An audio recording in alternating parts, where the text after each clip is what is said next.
नमस्कार बच्चों। चलिए आज हम क्लास 9th कृतिका पाठ 2 मेरे संग की औरतें, जिसको मृदुला गर्ग जी ने लिखा है, इसके हम 2 पार्ट सुन चुके हैं। आज इस वीडियो में इसका लास्ट पार्ट यानी कि थर्ड पार्ट हमें सुनना है, समझना है। पिछले वीडियो में आपने सुना था कि लेखिका मृदुला गर्ग अपनी बहनों के बारे में बताती हैं कि हम 5 बहनें और 1 भाई थे, यानी कि 6 थे भाई बहन मिला करके। भाई सबसे छोटा था जिसका नाम था राजीव। हम 3 बहनें और चौथा जो भाई था ये लेखन के हवाले हो गए और लेखन से हमारी 2 बहनें बची रही। ठीक है। तो एक से एक बहनें शेर से सवा शेर थी, एक से एक बढ़कर के बहनें लेखन कार्य किया करती थी। अच्छा देखिए, एक बहन का वर्णन करते हुए लेखिका कहती हैं कि चौथे नंबर वाली रेणु का आलम था। जो चौथे नंबर की हमारी बहन थी जिसका नाम था रेणु, उसका यह आलम था कि गर्मी की दोपहरी में स्कूल से वापसी पर जब गाड़ी उसे और उससे छोटी बहन अचला को बस अड्डे से लेने जाती तो रेणु क्या करती थी, उसमें बैठने से इनकार कर देती थी। जो रेणु थी बस में बैठने से इनकार कर दिया करती थी। वो क्या कहती थी, उसका कहना था कि यूं थोड़ा सा रास्ता गाड़ी में बैठकर तय करना सामंत शाही का प्रतीक है। ये तो राजा महाराजाओं का है। कौन हमारा घर बहुत दूर है कि हम स्कूल से गाड़ी पर बैठ करके आए, पैदल भी आ सकते हैं। कौन हम इतने बड़े सामंत शाह हैं। तो गाड़ी पर छोटी छोटी सी जगह जाने के लिए गाड़ी पर बैठ करके जाना, ये तो सामंत शाही का प्रतीक है। ये हमारी बहन क्या था, अचला था। अचला तो आ जाती थी कभी कभी गाड़ी पर बैठ करके, लेकिन रेणु जो थी वो मना कर देती थी, नहीं बैठती थी। जो शायद था, पर साथ ही पिता के अतिरिक्त लाड़ का भी, पिता उसको लाड़ करते थे ज्यादा, और रसोइयों को खाना खिला करके जल्दी फारिग करने की लाचारी का भी। ठीक है ना। अच्छा, माँ तो सब चीजों से उदासीन रहती थी। माँ हमारी जो थी सब चीजों से उदासीन थी, उसको कोई चीज ज्यादा पसंद नहीं थी, ना कोई चीज बुरी लगती थी। पर पिता जो थे काफी कुढ़ते भुनते रहते थे। जब देखते कि अचला गाड़ी में बैठी चली आ रही है, एक बहन गाड़ी में बैठ करके चली आ रही है और रेणु पीछे पीछे पसीने में तरबतर, है कि नहीं, खरामा खराब होती हुई चली आ रही है, तो उनको खराब लगता था कि जब गाड़ी आ रही है तो दोनों एक साथ बैठ करके चले आए, क्या हर्ज है।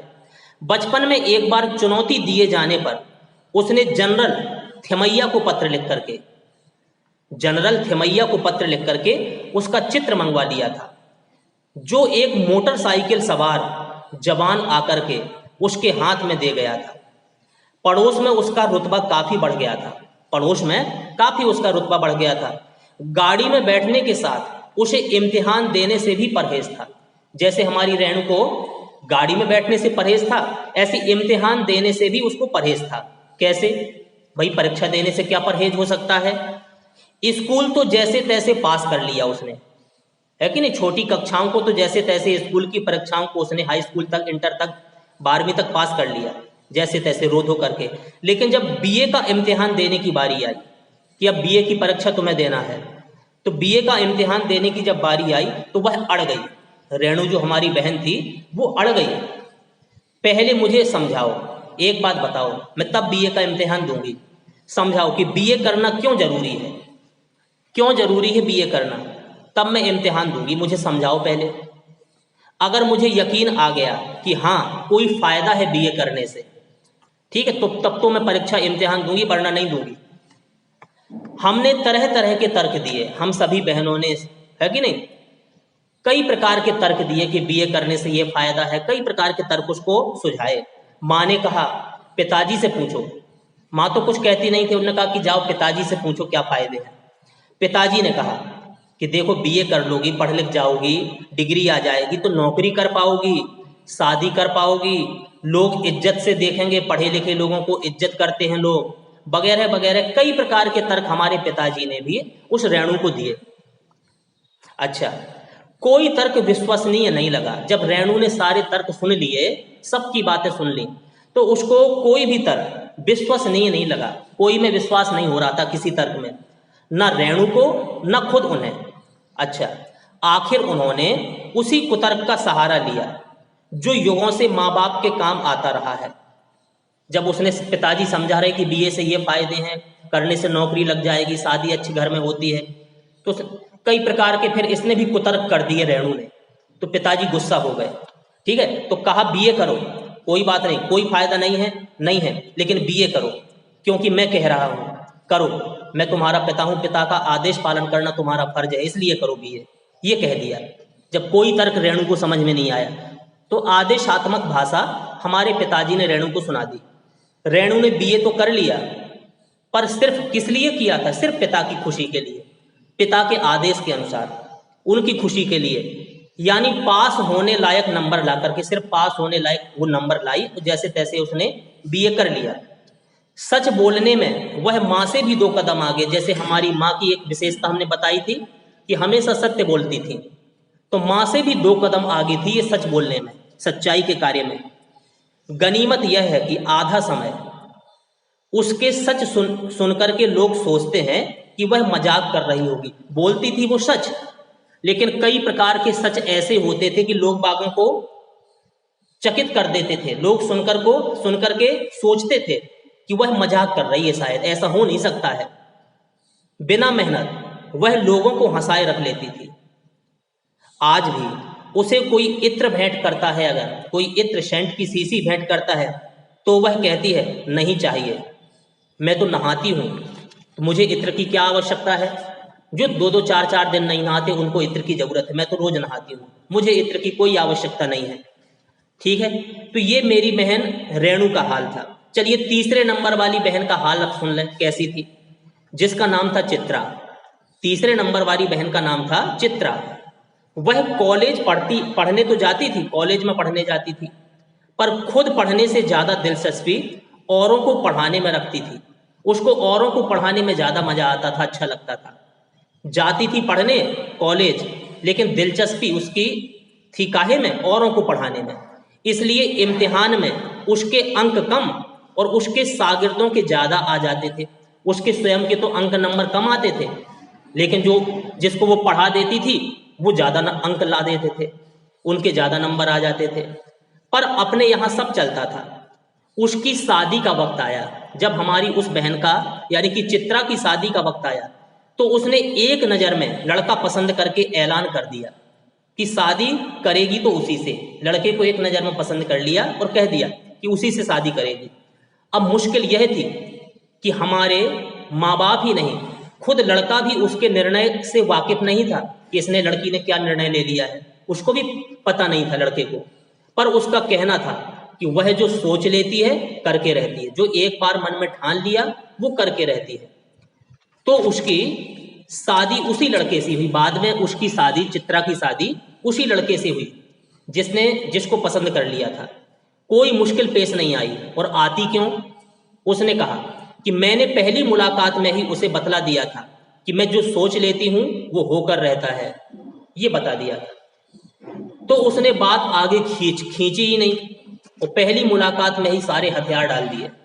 चलिए, हम में सबसे छोटी बहन, अब सबसे छोटी वाली बहन की बात लेखिका मृदुला गर्ग जी करती हैं कि हम में सबसे छोटी बहन अचला, जिसका नाम था अचला, काफी दिनों तक कुछ कम खिसकी मालूम पड़ती रही। काफी दिनों तक कुछ कम खिसकी, कम दिमाग जैसे हो ऐसी मालूम पड़ती थी। पिता का कहना मान करके पहले अर्थशास्त्र किया, फिर उसने क्या किया, पत्रकारिता में दाखिला लिया, ढंग से पढ़ाई की और पास हुई। फिर पिता की पसंद से शादी भी कर ली। जहां पिता ने संबंध तय किया वहीं उसने शादी भी कर ली, पर उसके आगे लीक पर नहीं चल पाई। जितना पिताजी करवा गए उसके आगे फिर लीक पर नहीं चल पाई। क्यों? घर बार में मन ज्यादा रुचा नहीं उसका। शादी हो गई लेकिन घर बार में उसका मन नहीं लगा उस बहन का। और मंजुल और मेरी तरह उम्र के 30 बरस पार करते ही, 30 बरस तो उसने उम्र के पार कर दिए, और फिर लिखने का रोग उसको लग गया, वो भी लेखन के हवाले हो गई। ठीक है, अच्छा, एक बात हम में एक सी रही। एक बात लेखिका कहती है मृदुला गर्ग कि हम सारी बहनों में एक बात एक सी रही, घर बार को परंपरागत तरीके से हमने भले न चलाया। परंपरागत जैसे स्त्रियों को चलाना चाहिए घर बार, वैसे परंपरागत तरीके से हमने घर बार जरूर न चलाया हो, लेकिन उसे तोड़ा भी नहीं है, तोड़ा भी नहीं है। शादी एक बार की तो उसे कायम रखा। ठीक है ना, चाहे तलाक के कगार पर खड़ी चली हो पर कगार तोड़ के डूबी नहीं। कभी कभी बातें हो जाती थी, नौबत तलाक तक भी पहुंच जाती थी, लेकिन तलाक हम लोगों ने लिया नहीं। शायद इसलिए कि जैसा मैंने अपने पहले उपन्यास में लिख डाला था, हम सभी विश्वास करती रही होंगी कि मर्द बदलने से कोई प्रयोजन सिद्ध नहीं होता। आदमियों को बदल दे तो कोई प्रयोजन सिद्ध नहीं होता। घर के भीतर रहते हुए भी अपनी मर्जी से जी लो तो काफी है। घर के भीतर हैं फिर भी अगर अपनी मर्जी से जीने का मौका मिलता है तो काफी है। शादी के बाद, अब लेख का कहती हैं मृदुला गर्ग जी, शादी के बाद मैं बिहार के एक ऐसे छोटे कस्बे में रही, डालमिया नगर जिसको कहते हैं, डालमिया नगर। तो शादी के बाद मैं बिहार के एक छोटे कस्बे डालमिया नगर में रही, जहां कैसा कार्य होता था, जहां मर्द, औरतें, आदमी औरतें, चाहे पति पत्नी क्यों ना हो, पति पत्नी ही क्यों ना हो, पिक्चर देखने भी जाते तो अलग अलग दड़बों में बैठते थे, एक साथ नहीं बैठते थे, अलग अलग दड़बों में बैठते थे, भले ही वो पति पत्नी हो। मैं दिल्ली से कॉलेज की नौकरी छोड़ करके वहां पहुंची थी। दिल्ली से कॉलेज की नौकरी छोड़ करके, मैं कॉलेज में पढ़ाती थी दिल्ली में, वहां की नौकरी छोड़ करके मैं गई हुई थी बिहार, तो वहां पहुंची थी। और नाटकों में अभिनय करने की शौकीन रही थी। बचपन से ही जब मैं पढ़ती रही तो विद्यालयों में जैसे नाटक इत्यादि होते हैं, तो नाटकों में अभिनय करने का शौक मुझे बचपन से ही था। तो नाटकों में अभिनय करने की शौकीन में रही। मैंने उसके चलन से हार नहीं मानी। साल भर के भीतर उन्हीं शादीशुदा औरतों को पराए मर्दों के साथ नाटक करने के लिए मना लिया। जो औरतें पिक्चर देखने जाती थी अपने पति के साथ, तो इतनी शर्म महसूस करती कि एक दड़बे में बैठ करके पिक्चर नहीं देखती थी, अलग अलग बैठती थी।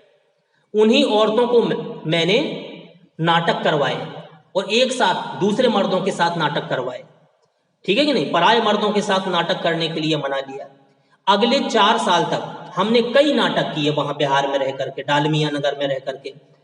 अकाल राहत कोष के लिए, उस समय अकाल आ गया था देश में, तो अकाल राहत कोष के लिए उन्हीं के माध्यम से पैसा भी इकट्ठा किया। नाटक करते थे, लोग बागों को पसंद आते थे, ठीक है कि नहीं, तो हमें पैसा रुपया भी मिलता था। तो हमने काफी पैसा इकट्ठा करके सरकार के राहत कोष में अकाल पीड़ितों की सहायता के लिए हमने रुपया भी भेजा। वहां से निकली, काफी समय हम बिहार में रहे। उसके बाद हम कर्नाटक पहुंचे। कर्नाटक के और भी छोटे कस्बे बागलकोट में रहे। फिर हम बागलकोट में पहुंचे, तब तक मेरे 2 बच्चे हो चुके थे। जब बागलकोट में पहुंचे तब हमारे 2 बच्चे हो चुके थे, जो स्कूल जाने लायक उम्र पर पहुंच रहे थे कि अब इनका नाम स्कूल में लिखवा देना चाहिए, एडमिशन लायक इनकी उम्र हो गई है, इतने हो चुके थे। पर जब हम वहां बागलकोट में रहते थे तो देखा वहां कोई ढंग का स्कूल ही नहीं था। बताइए बच्चों का कहाँ किस स्कूल में एडमिशन कराया जाए, कोई ढंग का ही स्कूल नहीं है। तो वहां हम लोगों से मिले, बागलकोट में, कर्नाटक में लोगों से मिले। तो लोगों की राय पर मैंने पास के कैथोलिक बिशप से दरख्वास्त की, जो एक कमेटी थी उससे दरख्वास्त की कि उनका मिशन, जो ये आपका कैथोलिक बिशप मिशन है, ये मिशन वहां के सीमेंट कारखाने की आर्थिक मदद से हमारे कस्बे में यानी कि बागलकोट में एक प्राइमरी स्कूल खोल दे। ये दरख्वास्त की हमने, ठीक है कि नहीं, ये हमने दरख्वास्त की कैथोलिक बिशप से, जो मिशन चलता था एक। तो पहले उन्होंने, उस मिशन के लोगों ने कहा, क्या कहा, पहले उन्होंने कहा कि चूंकि उस प्रदेश में क्रिश्चियन जनसंख्या कम थी, उस प्रदेश में क्रिश्चियन यानी ईसाइयों की जनसंख्या कम थी, इसलिए वे वहां स्कूल खोलने में असमर्थ थे, इसलिए हम लोग स्कूल नहीं खोल सके। तो मैंने क्या कहा, मैंने गैर क्रिश्चियन बच्चों को भी शिक्षा पाने के लायक सिद्ध करते हुए अपना इसरार जारी रखा। हमने कहा कि भाई लोग ये बताइए कि अब ईसाइयों के, क्रिश्चियन के बच्चे ही पढ़ने योग्य होते हैं, उनको ही पढ़ाया जाए, और किसी जाति के और किसी धर्म के लोग भी, तो उनके बच्चे भी तो पढ़ाई लिखाई कर सकते हैं। तो मैंने गैर क्रिश्चियन बच्चों को भी शिक्षा पाने के लायक सिद्ध करते हुए अपना इसरार जारी रखा कि आपको स्कूल खोलना ही चाहिए। तब उन्होंने कहा तब उस मिशन के लोगों ने कहा हमसे कि हम कोशिश कर सकते हैं, हम सभी मिलकर के कोशिश कर सकते हैं, बशर्ते आप हमें यकीन दिलाएं, यकीन दिलाइए पहले आप हमें कि हम स्कूल तो खुलवा दें, लेकिन यकीन दिलाइए कि वह स्कूल अगले 100 बरस तक चलता रहेगा, चलेगा स्कूल की नहीं चलेगा फिर वो, ऐसा नहीं कि आज खुला कुछ दिनों के बाद बंद हो जाए, चले ही ना। तो ये यकीन दिलाइए कि वो स्कूल 100 वर्ष तक चलेगा आगे। तो जब मैंने उनकी मिशन के लोगों की बात सुनी तो मुझे गुस्सा आ गया। तो मैंने कहा सुनिए, स्कूल की तो छोड़िए, किसी के भी बारे में यकीन नहीं दिलाया जा सकता कि वह अगले 100 बरस तक चलेगा कि नहीं, ठीक है कि नहीं। चलाने वाले भी चले जाते हैं, तो किसी के बारे में हम क्या यकीन दिलाएं कि अगले 100 बरस तक चलेगा कि नहीं। वे भी गुस्सा खा गए और बोले, खुदा का लाख शुक्र है, बच्चों के ना पढ़ पाने की समस्या आपकी है, मेरी नहीं। मिशन वाले कहा कि तो हम भाई इस काम में हम नहीं पढ़ते हैं, बच्चों के पढ़ाने की जिम्मेदारी आपने ली है तो आप पूरी करिए, कुछ भी करिए। तो बच्चों के ना पढ़ पाने की, बच्चे यहाँ के पढ़ नहीं रहे, पढ़ेंगे नहीं, ये होगा वो होगा, तो बच्चों के ना पढ़ पाने की समस्या आपकी है, मेरी नहीं। वे भी गुस्सा खा करके बोले, ठीक है कि नहीं। तो बात कड़वी थी बात, पर 100% सच थी। तो सच के आगे सिर झुकाने की हमारी बचपन की आदत थी कि अगर कोई सत्य बोल रहा है, सच बोल रहा है, तो सच के आगे अपना सर झुका लो, जबरदस्ती ना करो। तो सच के आगे सिर झुकाने की हमारी बचपन की आदत थी। सो मैंने तय कर लिया कि भली कोई मिशन हमारा सहयोग नहीं कर रहा है तो ना करने दो, मैं खुद अंग्रेजी, हिंदी, कन्नड़ 3 भाषाएं पढ़ाने वाला प्राइमरी स्कूल वहां खोलूंगी। ये उसने विश्वास कर लिया कि कोई सहायता करे चाहे ना करे, मैं यहाँ खुद अंग्रेजी, हिंदी और कन्नड़ ये 3 भाषाएं पढ़ाने वाला प्राइमरी स्कूल खोल के रहूंगी। और फिर क्या किया, और फिर कर्नाटक सरकार से उसे मान्यता भी दिलवाऊंगी। कर्नाटक की सरकार के द्वारा विद्यालय खोलूंगी प्राइमरी, और उसको सरकार के द्वारा मान्यता भी दिलाऊंगी। वहां के अनेक मेहनती और खिसके लोगों की मदद से यह व्रत पूरा हुआ।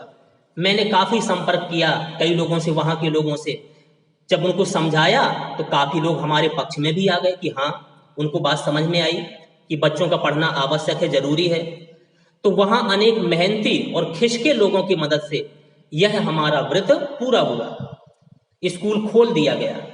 मेरे बच्चे तथा अन्य अफसरों के बच्चे उसी स्कूल में फिर पढ़े जो हमने खुलवाया। मेरे बच्चे तो कई अफसरों के बच्चे भी उस स्कूल में पढ़े। बाद में अलग अलग शहरों के अलग अलग ख्यात स्कूलों में दाखिला भी पा गए, है कि नहीं। वहां पढ़े गांव में, फिर आगे चल करके बाहर के स्कूलों में भी चले गए। तो लेखिका मृदुला गर्ग जी कहती हैं कि ऐसे अनेक मौके आए जब मैंने अपने जिद्दीपन के नमूने पेश किए कि मैं कितनी जिद्दी हूं, जो जिद में मन में ठान लिया वो पूरा करके रहती हूं। तो ऐसे अनेक मौके आए जब मैंने अपने जिद्दीपन के नमूने पेश किए, पर सबसे ज्यादा उसने मंच पाया मेरे लेखन में, जो शुरू से अब तक लीक से खिसका, शुरू से लेकर के अब तक लीक से खिसका, अपनी राह खुद तलाशता रहा है और बनाता रहा है। पर सब कुछ कर लेने पर भी, मैंने सब कुछ कर लिया, सब कुछ कर लेने पर भी मैं अपनी छोटी बहन रेणु के मुकाबले नहीं पहुंच सकती। जैसी हमारी बहन रेणु थी उसके मुकाबले में नहीं पहुंच सकती।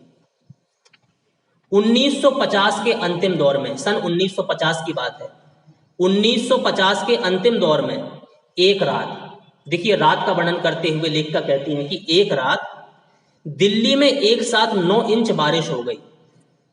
दिल्ली में एक साथ 9 इंच बारिश हो गई, यानी कि इतना पानी जमीन में समा गया। तो दिल्ली की खासियत यह रही कि थोड़ा पानी बरसते ही वहां के नाले परनालों में बाढ़ आ जाती है, तुरंत बाढ़ सी आ जाती है नालों में। दिल्ली में पुलों के नीचे पानी भर गया, जो पुल के नीचे थे वहां पानी भर गया और तमाम यातायात ठप हो गए। यातायात के जो साधन थे वो भी बंद हो गए, क्योंकि पानी भरा है रास्ते में, कैसे जाएं, ठीक है ना। तो पुलों के नीचे पानी भर आया, तमाम यातायात ठप हो जाता है।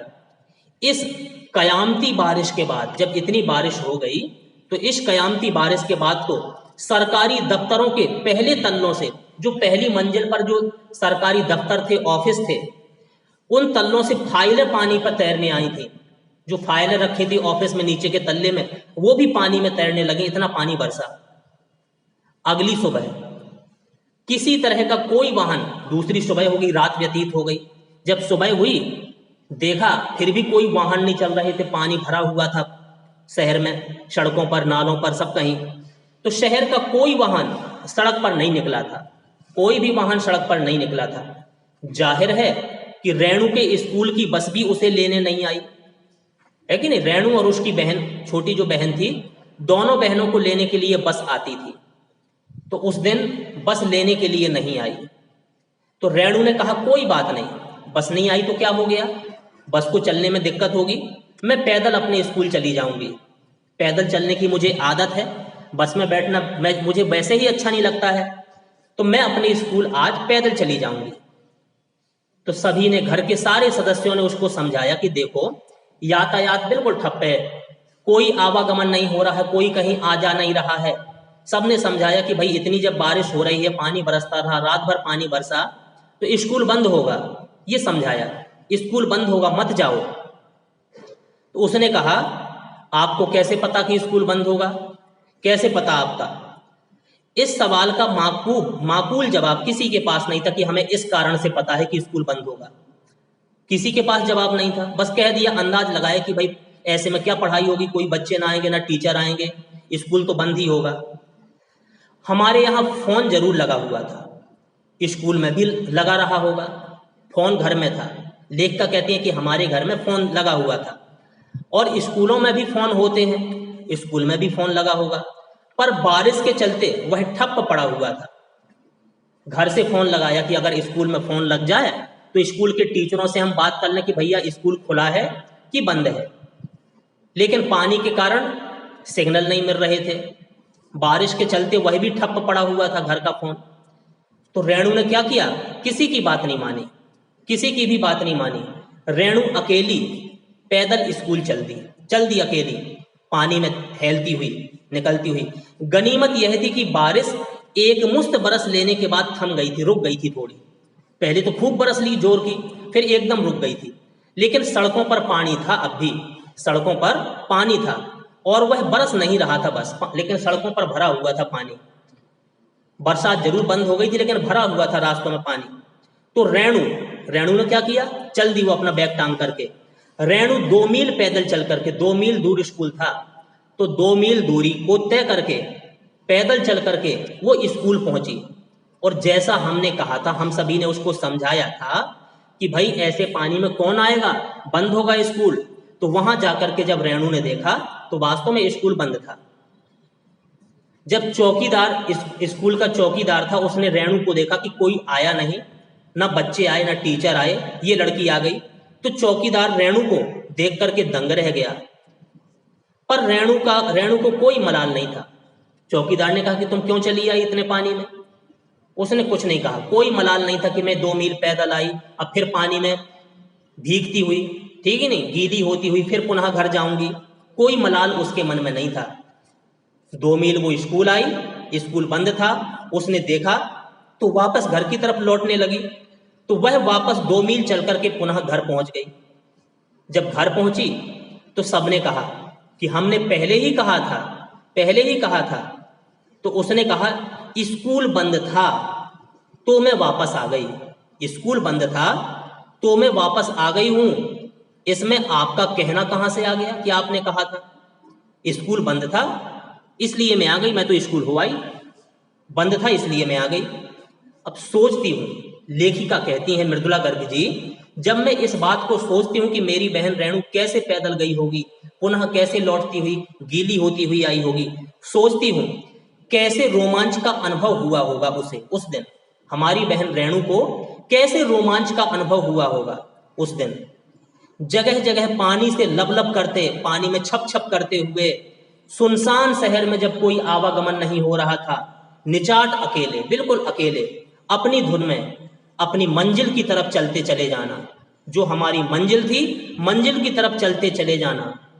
सच, अकेलेपन का मजा ही कुछ और है, अकेलेपन का मजा ही कुछ और है।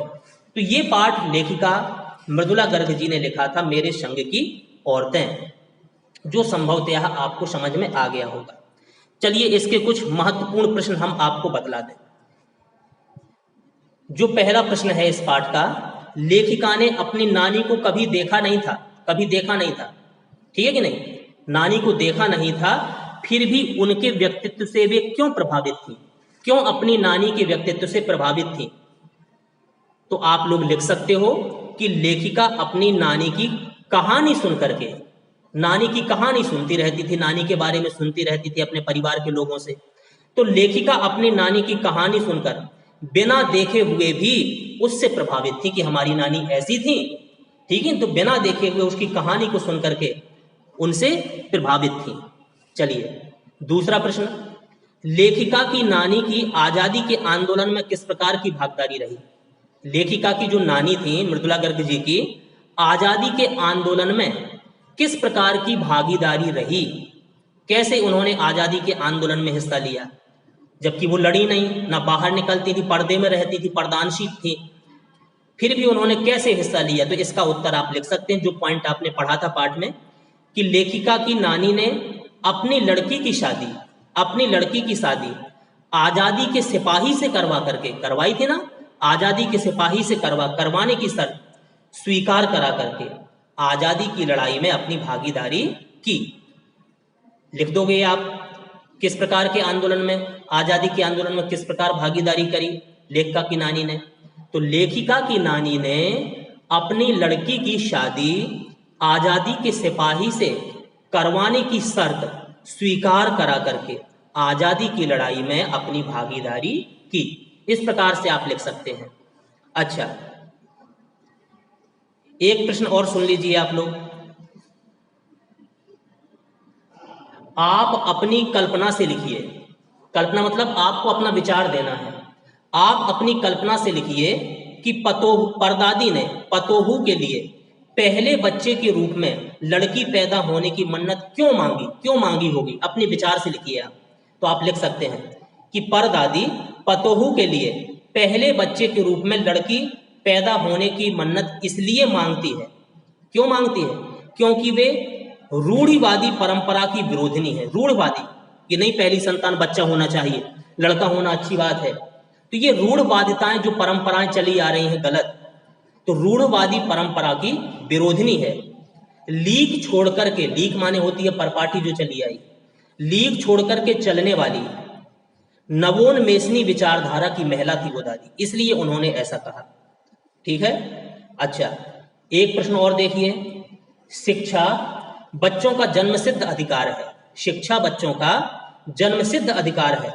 इस दिशा में लेखिका के प्रयासों का जिक्र कीजिए। लेखिका ने क्या प्रयास किए शिक्षा के क्षेत्र में, तो अभी अभी आपने पढ़ा है, वो पॉइंट लिख सकते हैं। लेखिका ने बच्चों की शिक्षा के लिए पास के कैथोलिक बिशप से स्कूल खोलने का आग्रह किया, किंतु उनके द्वारा अस्वीकार की दशा में, उन्होंने अस्वीकार कर दिया। तो इस दशा में स्वयं उन्होंने अंग्रेजी, हिंदी, कन्नड़ सिखाने वाले प्राथमिक विद्यालय की नींव रख दी, खुद विद्यालय खुलवा दिया। तो ये प्रयास किया उन्होंने, है ना। तो ऐसे आप लोग लिख सकते हैं। जैसे एक प्रश्न और देखें, सच अकेलेपन का मजा ही कुछ और है। इस कथन के आधार पर लेखिका की बहन एवं लेखिका के व्यक्तित्व के बारे में अपने विचार आप व्यक्त कीजिए। ठीक है। तो आप लिख सकते हैं, लेखिका और उसकी बहन स्वतंत्र विचारों वाली, अपने धुन की पक्की, दृढ़ निश्चयी व्यक्तित्व वाली है। ठीक है, लिख सकते हैं आप लोग कि लेखिका और उनकी बहन जो दोनों हैं वो स्वतंत्र विचारों वाली, अपने धुन की पक्की और दृढ़ निश्चयी व्यक्तित्व वाली है। ठीक, तो ये सारी चीजें आप लिख सकते हैं। अच्छा, एक प्रश्न और देख लीजिए। लेखिका की मां परंपरा का निर्वाह न करते हुए भी सबके दिलों पर राज करती थी। इस कथन के आलोक में अब पहला प्रश्न सुनिए, लेखिका की मां की विशेषताएं लिखिए। और दूसरा प्रश्न, लेखिका की दादी के घर के माहौल का शब्द चित्र अंकित कीजिए। तो लीजिए पहला प्रश्न, लेखिका की मां की विशेषताएं। तो विशेषता, लेखिका की मां झूठ न बोलने वाली, कभी झूठ नहीं बोलती थी और मितभाषी थी। मीठा बोलने वाली थी, ठीक है कि नहीं, किसी की गोपनीय बात को दूसरे पर जाहिर नहीं करती थी। तो ये विशेषताएं हो गई लेखिका की माँ की। दूसरा प्रश्न, लेखिका की दादी के घर के माहौल का शब्द चित्र। तो लेखिका की दादी के घर वाले स्वतंत्र विचार वाले थे, लीक से हटकर चलने वाले थे। लोग पुत्र के लिए मन्नतें मांगते हैं, लेकिन लेखिका की दादी पुत्री होने के लिए मन्नत मांगती है ना। तो इस तरीका से आप इनके आंसर भी दे सकते हैं। तो ये पाठ आपको संभवतः अब समझ में आ गया होगा, इसलिए अब इस वीडियो को हम यहीं समाप्त करते हैं। धन्यवाद।